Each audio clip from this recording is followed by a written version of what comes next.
Memasuki hari pertama cuti bersama Idul Fitri pada Jumat 28 Maret 2025, Sekda Kota Palembang Aprizal Hashim kembali menekankan agar aparatur sipil negara ASN di lingkungan pemerintah Kota Palembang untuk tidak memanfaatkan kendaraan dinas untuk mudik.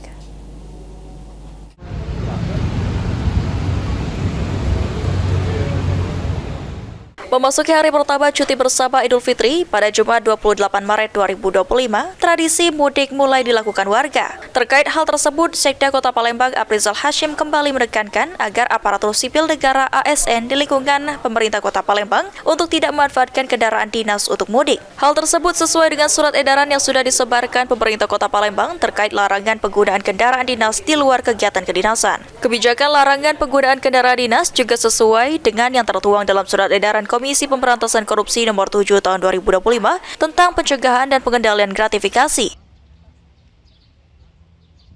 Surat edaran larangan untuk memakai mobil dinas untuk liburan, untuk mudik, untuk hal-hal di luar kedinasan.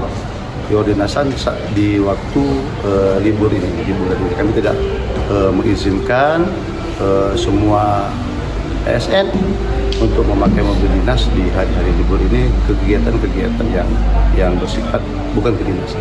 Kalau ditemukan itu ya pasti ada sanksi ASN. Ditambahkan Sekda Kota Palembang Aprizal Hashim, jika ada ASN yang terbukti melanggar akan dikenakan sanksi baik ringan, sedang hingga sanksi berat sesuai dengan aturan berlaku. Sandi Pratama, PAL TV.